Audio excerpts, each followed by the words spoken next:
Okay, we've got some additional questions just to create some traction. So before we do that, I'm just going to, I was taking some copious notes. As many of you know, I do from time to time. There were some words that each of the panelists used that I thought were very significant and poignant. Richard talked about disassociate, Onita's word was trauma, Evelyne's word was bridge, and Charles's word was objective.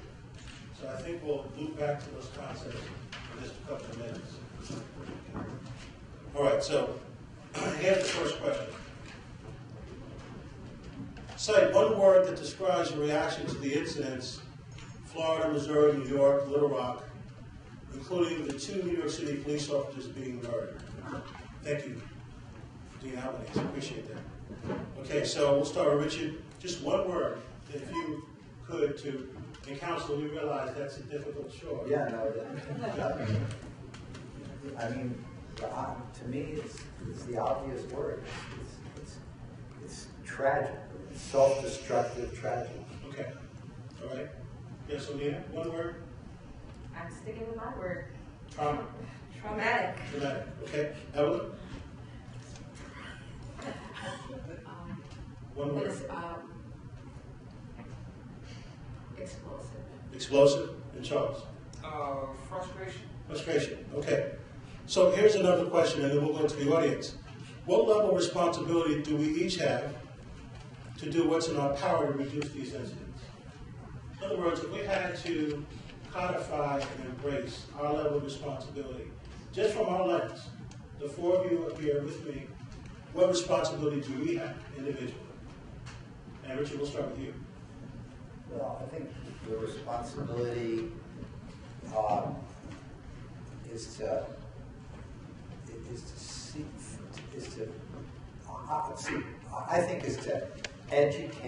educate law enforcement and create a law enforcement community that has progressive values. You do that a number of ways. Education, you do it with racial and ethnic mixing of the law enforcement community, and you do it with a kind of respect for the complexities and the difficulties of the law enforcement function, and give it the respect it's due. And when I think that happens, then you start to see communities looking at law enforcement with respect, and there will be less disdain and resistance and reaction. Okay, thank you. Onida, what level of individual responsibility do you have to address the issue? I would offer to become responsible citizens and to individually seek a higher performance from yourself in your community, to seek education, to be registered, to exercise your right to vote, and to stay engaged. Okay, thank you. Evelyne, individual responsibility. What you said, so I don't have to go there. To piggyback on that and to add the third, I think we just need to honor one another. We really need to honor one another. Respect that each of us are entitled to live in an honorable way. Okay. Charles, The first question was one word. This is 2 words. Integrity and accountability. It's very important. I mean, we offer a role, the community should have a greater sense of integrity and accountability, and law enforcement personnel. Again, integrity and accountability. That's how we're going to bridge the gap between the community. Everybody's accountable for their own actions, their own conduct. The communities are responsible for their actions, their integrity and conduct. The same with law enforcement. That's how we're going to bridge that gap. Absolutely. Okay, so we have a roving microphone, I believe, and we're going to entertain a few questions. If we could ask you to direct your question to a particular panelist, that would be helpful. Now, about 60% of this crowd I know personally, so you know I'm an equal opportunity picker runner. So if you don't see any volunteer questions, Okay, Catherine has her hand up, right there in the middle, and then we'll go to this gentleman in the back and this gentleman here. And just speak up. Tell us your name and your affiliation, if you'd be so kind. Okay, my name is Catherine House. I'm a staff rep in CW Local 1180. My function is to educate our members, one of them, being involved in the community as well. My son, along with my fellow brothers and sisters of my local, are faced with issues of their young kids, especially young men, mine included, who are stopped daily by officers, random pullovers. And if one of them asks, well, why are you stopping me? The first question is, do not ask me any questions because I'll give you a ticket for it. We talk about education, we talk about passion on building a bridge. But when we educate our young men and women to respect the officers and they ask a simple question, how do we as parents, how can we build that bridge between officer and citizen?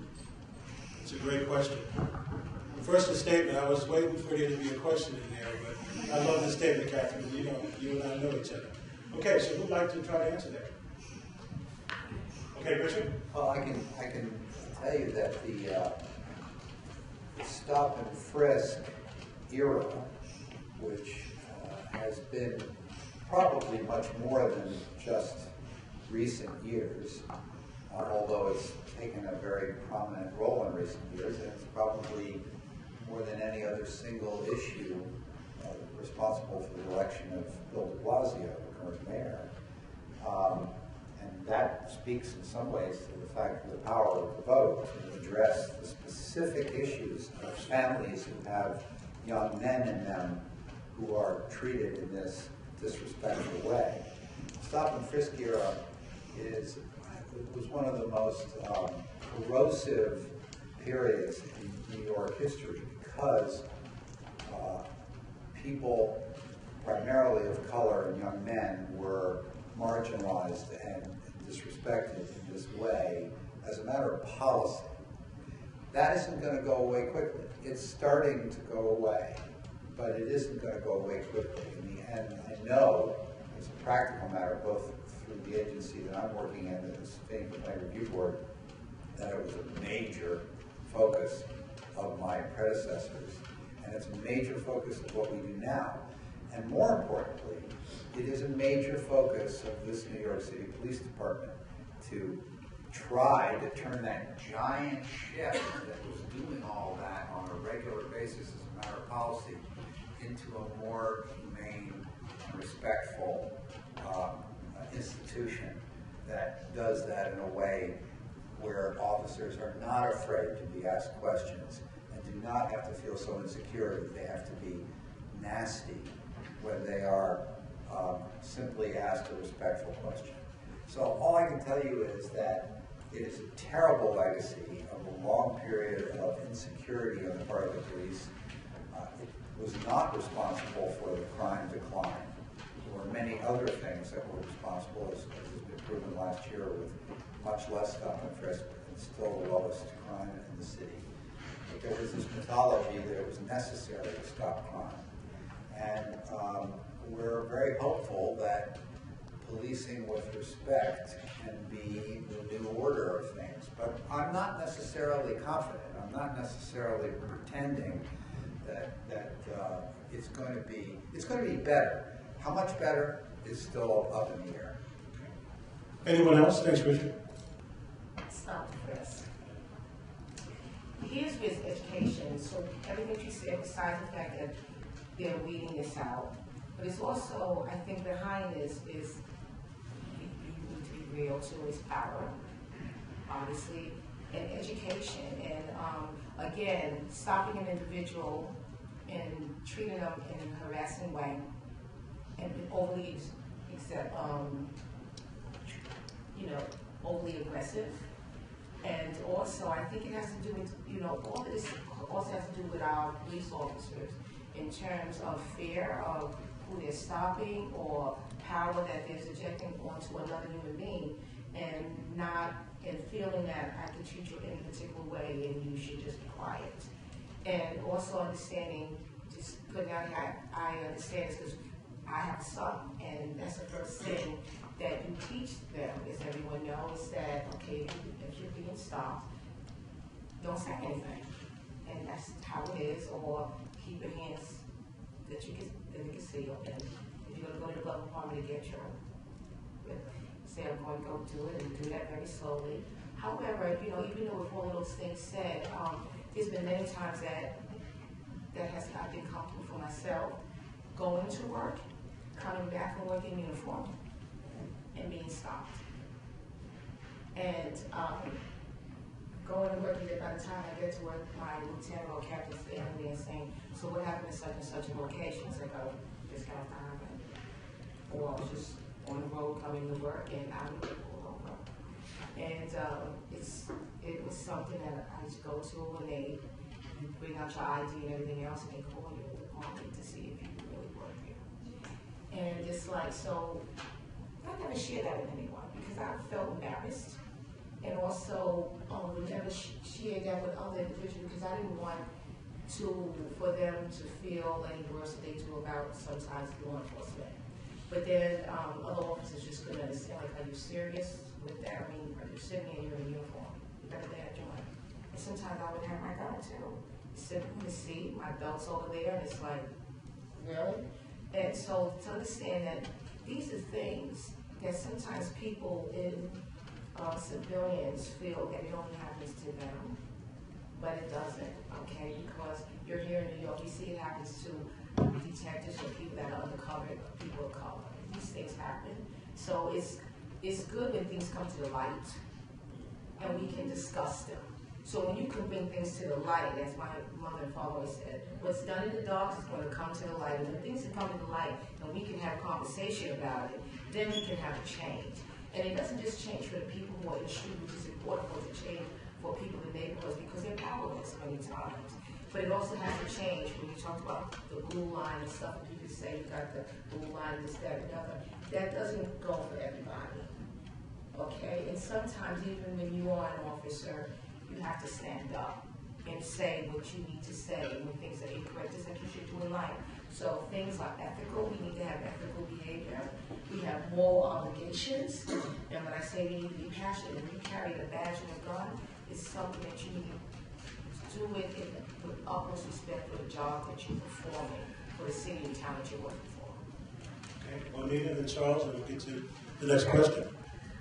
Well, a very short comment, which is that racial profiling is a daily reality and can be deadly. We know this. So what I'd like to offer is that we do need to be involved collectively. I'm involved with the NAACP. I would encourage you to take out membership in a local branch. We have to work together towards solutions, and we have to do them a lot of times in structured environments. So the NAACP has released a report on it, and they continue to fight injustices around the country and internationally. But we have to come together. You have to find those organizations that speak to you and ways that you feel you can work through an organization or through some type of a structure to help find solutions. So, and then even if we suggest solutions, you have to have a venue of which to make them happen. So we already know about exercising our right to vote and holding our elected officials accountable and getting them in, but also if they're not being accountable to what you voted them in for, knowing that the power of your vote can also reverse on that as well. So keeping that at the forefront of what we do. Okay, Charles. Just again, quickly, regarding your question about your son being stopped, I mean, police officers generally are required to have probable cause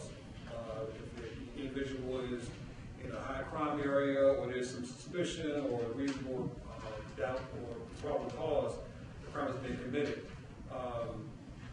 So I mentioned before about the objective reasonableness standard. If your son is, in the movies and things like that, police are just stopping him, then that's a problem within that individual police officer. He has that probable cause to stop your son. And I'm all in favor of, if law enforcement officers don't have a sense of integrity about them, we need to weed them out. Okay, because again, in my career, most people that I work with in law enforcement are people who do have a high degree of integrity. So, Right. Gentleman here, this gentleman here, and then we'll do some more. Yes, sir. We'll bring the microphone over to you. Okay. Just tell us your name and how you're affiliated. Good afternoon, everyone. My name is Oliver Pickard. I'm associated with First Mondays. I'm a real estate developer by trade. Okay. And thank you for allowing this panel to come before us Sure. this afternoon. It's very good.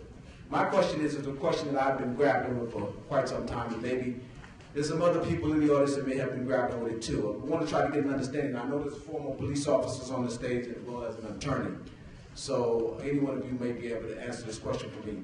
How is it possible that if a law is on the books in the state of New York, the city of New York City, that no police officer is allowed to use a guillotine, a reverse guillotine chokehold to subdue a victim?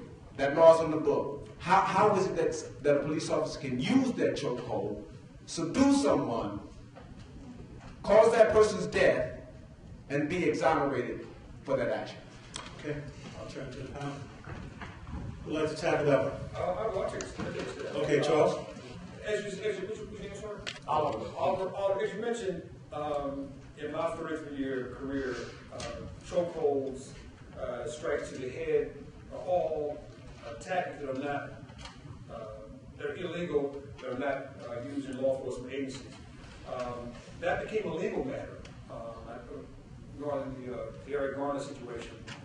Again, no police officer, no law enforcement agency teaches that. That's my whole career with ATF and Secret Service. You had to subdue an individual. You had bar arm techniques, you had leg restraints, but anything regarding the neck and head were off limits. So again, it became an illegal matter. So the courts found that,